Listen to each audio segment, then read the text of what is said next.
안녕하세요. 바이오 스타트업 노을에서 전략기획 업무를 맡고 있는 서진원입니다. 저는 오늘 여러분들께 직원들이 신뢰할 수 있는 의사결정 방법 3가지에 대해서 말씀을 드리고자 합니다.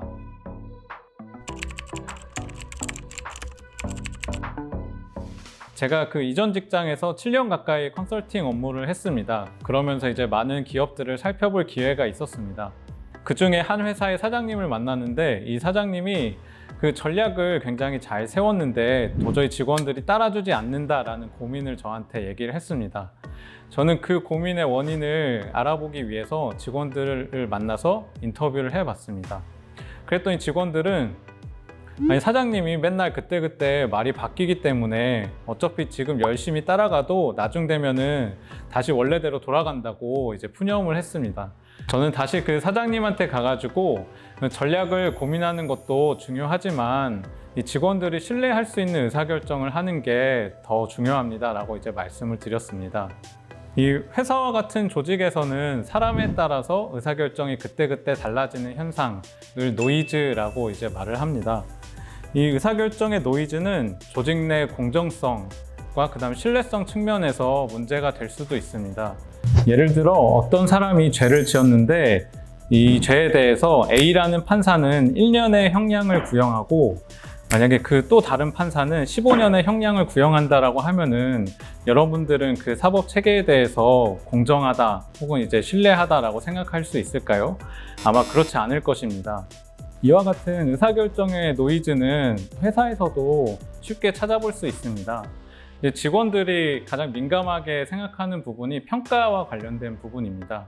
만약에 회사에서 평가와 관련돼서 어떤 일관된 절차, 그다음에 원칙, 기준을 보유하고 있다고 하면 사실 그 평가자가 누구인지에 따라서는 그 직원에 대한 평가 결과는 달라지진 않을 것입니다.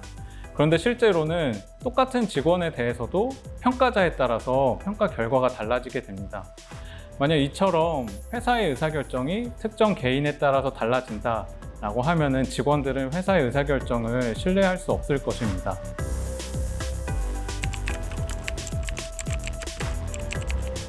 미국 프린스턴 대학의 다니엘 카네만 교수는 의사결정의 노이즈가 발생하는 이유를 다음과 같은 세 가지로 얘기합니다. 첫 번째 원인은 사람마다 사고방식이 다르기 때문입니다. 사람마다 서로 다른 가치관과 경험을 가지고 있기 때문에 판단할 때 중요하게 고려하는 항목도 다릅니다. 예를 들어 협업을 중요하게 생각하는 상사와 이제 개인의 목표 달성을 중요하게 생각하는 상사가 있다고 해봅시다. 동료들의 업무는 도와주지 않고 자기 일만 하는 직원이 있을 때 이 직원에 대한 그 평가 결과는 어떤 상사를 만나느냐에 따라 달라지게 될 것입니다.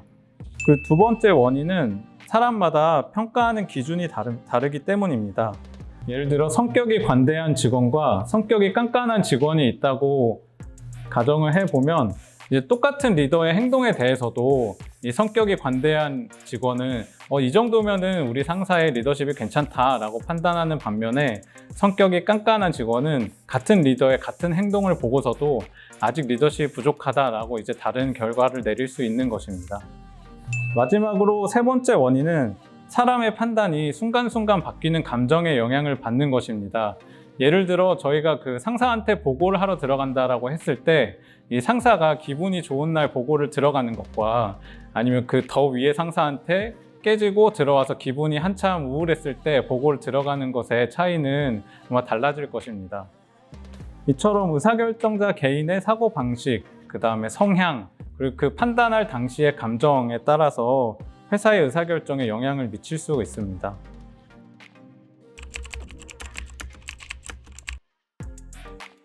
다양한 분야에서 많은 전문가들이 조직 차원의 의사결정 노이즈를 줄이기 위한 방법들을 이미 고민을 많이 했습니다. 그 몇 개 사례를 통해서 회사에서 의사결정 노이즈를 줄일 수 있는 방법을 소개해 드리고자 합니다. 첫 번째 방법은 복잡한 의사결정을 세분화한다입니다.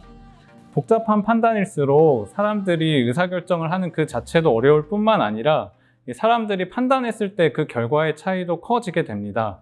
반면에 단순한 의사결정의 경우는 의사결정도 쉽지만 사람들마다 의사결정의 차이도 줄어들게 됩니다. 즉, 복잡한 의사결정을 단순한 의사결정으로 치환을 하게 되면 의사결정도 쉬워지고 사람들마다 판단하는 차이도 줄어들게 됩니다. 예를 들어 산부인과 의사들은 신생아의 건강 여부를 판단할 때 아프가 점수를 참고를 합니다.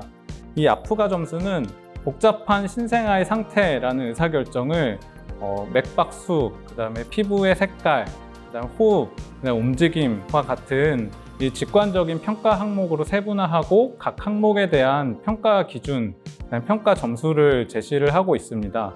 예를 들어 맥박수 평가 항목의 경우에는 신생아가 맥박이 뛰지 않는다라고 하면 0점, 1분의 맥박수가 100회 미만으로 뛰고 있다 하면 1점, 이제 맥박수가 1분의 100회 이상이면 2점, 이런 식으로 각 기준에 따라서 점수를 부여하고 있습니다. 이렇게 5가지 항목에서의 점수를 종합하여 신생아의 건강 여부를 판단을 하게 됩니다. 이 아프가 점수가 보편화되기 이전에는 의사마다 또 병원마다 이 신생아의 건강 여부를 판단하는 항목이랑 기준이 달랐기 때문에 그 어느 병원 혹은 어느 의사한테 진단을 받는지가 굉장히 중요했습니다. 하지만 아프가 점수가 보편화된 지금은 어떤 병원, 그다음에 어떤 의사를 만나든지 간에 신생아의 건강 여부는 유사하게 확인을 할 수 있게 되었습니다. 이 회사에서도 채용, 평가, 보상과 같은 의사결정은 굉장히 복잡한 의사결정입니다. 이와 같은 의사결정을 단순한 의사결정 항목으로 세분화하고 각 항목에 대한 판단 기준을 미리 정해 놓는다면 회사에서 의사결정 노이즈를 줄일 수 있을 것입니다.